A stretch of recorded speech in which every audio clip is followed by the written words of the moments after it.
رئیس لطفا میگفتید که مشکل اساسی فعلا در ممنوعگاه بیشه پلنگان چی است و سال گذشته آیا بودن حالت‌های غیر قانونی شکار در این ممنوعگاه؟ بله این حالت ها وجود دارند. مثلا گیریم ما خوب میدونیم که وقتی که زمستان میشه کوچش بیولوژی پرندگان در این منطقه زیاد میشود و در حالت شکاری پرندگان آبی به نظر میرسید و این هم باشد در قسمت منطقه محافظتی سرحدی آن که با قسمت دریای چپی دریای وحش هم سرحدی دارد و از بس که این قسمت جزیره هایی هستند که تا امروز به ممنوعگاه وابسته نشدند و همچون جزیره های به حالت طبیعی خود پرتافته شده هستند و نوبسته از اینکه کارمندان ممنوعگاه حرکت میکنند که نظارت در این منطقه برند و از طرف دیگر مسئله این است که از بس که این منطقه که زیر نظارت ممنوعگاه وجود ندارد و در بعضی حالت‌ها شکار پرندگان آبی در سال 2016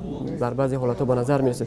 نوبسته از این رهبری ممنوعگاه ناظران جمعیتی را از این منطقه از محله‌هایی که برای منطقه همسایه هستند انتخاب نمود و آنها را باور کنند که در صورت داشتن چنین شخصان کمک مالیوی هوسمندی مالیوی کرده می شود. خوشبختانه امروز این سیستم کار کرده ایستاده است و دیگر حالتی هستند که خود پرندگان در قسمت ممنوعگاه خودشون میفهمند. مثلا بکلن یکی از پرنده آبی بزرگ جوسه است.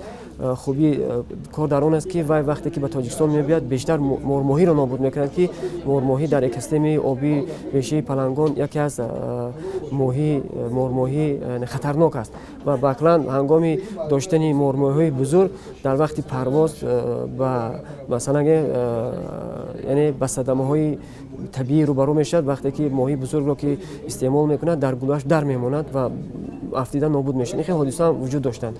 ولی سال گذشته فقط ماهی‌ها در بیشه پلنگان مشاهده شده است. این چرا رخ داد؟ سبب اساسی این است که شما خوب میدونید که یک بار بلند شدن حرارت هوا با 57 گراد وقتی که در آبی کوله که مثلا حرارت گرمی هوا یک بار بلند می شود نورسایی اکسیژن در آب که مشاهده کرده شده است و این فوت طبیعی بود. وقتی که ما تحقیقات گذاران شد که در برآمد خود خرید کردم در مسافه هر 100-110 متر فوت یک ماهی این هم که باشد بعضی حالت‌های هستند که از ماهی‌ها از سبب در یک بار پس شدن آب در میمونند و در رسیدن اکسیژن در رسیدن محیط شناوری میفوتند و این حالت‌ها تقریبا یک 7 روز دوام کرد که بعد 7 روز باز ممنوعگاه حالت خود را گرفت و موافق مشاهده میراد که قریب یک 40 یا که 45 دانه ماهی فوت است که این طبیعی است. این یک حادثه خطرناک طبیعی وجود ندارد زیرا ماهی هست که فعالیت بیولوژی خود را گم میکنند میفوتند. بعضی ماهی هستند که با کسل‌های زنبورقی گرفتار میشوند و کسل‌های باکتری ویروسی گرفتار میشن که در طبیعت اون را دیگر نمود ماهی‌ها یعنی تازه میکنند. و بگید امروز آیا مبلغ کفایت میکنند؟ بله شما سوال درست با موارد دادید.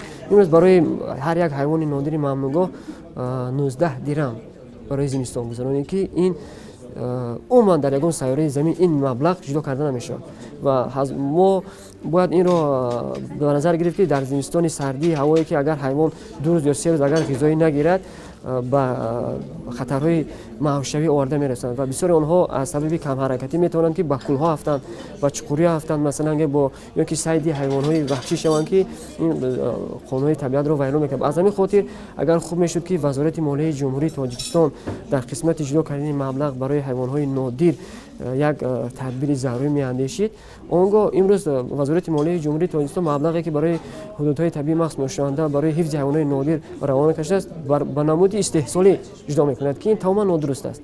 برای حفظ کردن من مثلا در فدراسیون روسیه یا که در جمهوری قرقیزستان قزاقستان مبلغ خیلی زیاد برای حفظ حیوانات نادر اگر که ما حفظ حیوانات نادر رو سر وقت تامین نکنیم با واسطه مبلغ ها مثلا سیاح چطور از تاجیکستان دیدن میکنند.